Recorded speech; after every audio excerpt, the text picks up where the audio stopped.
Lahat ng tao ay may ginugugol na panahon sa isang bagay.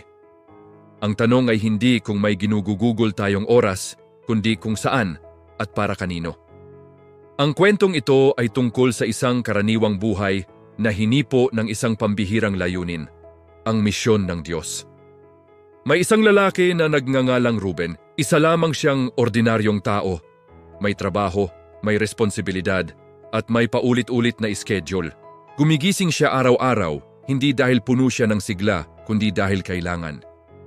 Habang naghahanda sa umaga, madalas siyang mapatitig sa salamin at magtanong, "Ganito na lang ba palagi ang buhay?"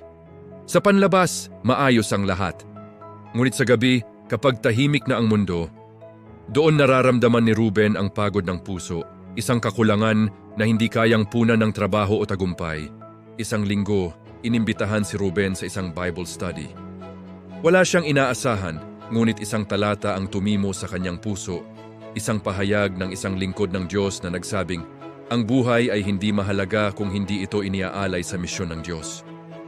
Narinig ni Ruben ang kwento ng isang taong binago ng biyaya, isang buhay na dating nakatuon sa sarili, ngunit naging buhay na inialay sa Diyos.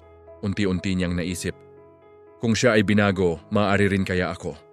Sa gabing yon, unang pagkakataon na taimtim na nagdasal si Ruben, Diyos, ano ang layunin mo sa buhay ko?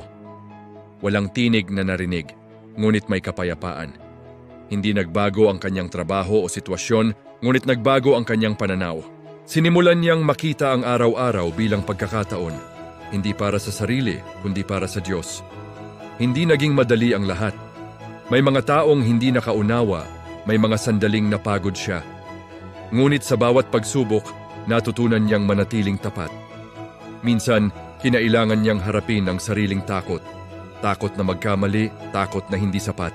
And doon niya natutunan na ang misyon ng Diyos ay hindi tungkol sa kakayahan, kundi sa pagsunod sa isang simpleng tanong, ayos ka lang ba?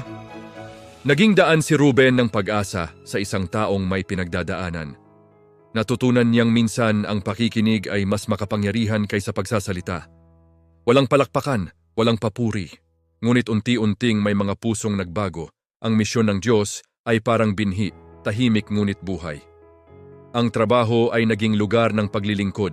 Ang tahanan ay naging lugar ng panalangin. Ang buhay ni Ruben ay nagkaroon ng direksyon.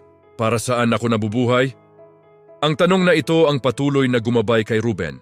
At ngayon, sa mambabasa, may mga pangarap at plano si Ruben na kinailangang bitawan. Hindi madali ang magsuko, ngunit doon niya naranasan ang mas malalim na tiwala sa Diyos.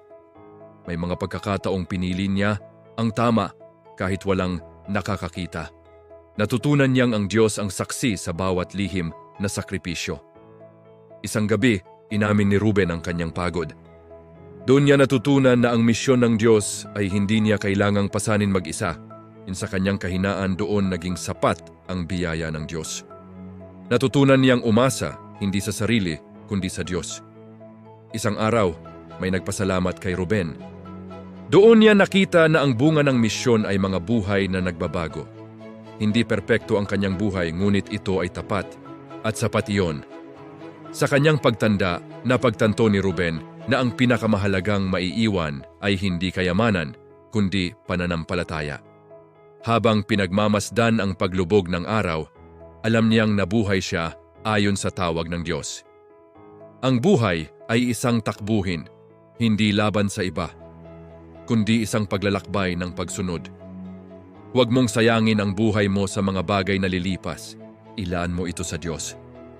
Ngayon, ang kwento ay hindi na lamang kay Ruben, ito ay tungkol sa iyo. Saan ka man naroroon, may misyon ng Diyos para sa iyo. Ang buhay na inialay sa Kanya ay hindi kailanman nasasayang. Ngunit para sa mambabasa, ito ay maaaring simula pa lamang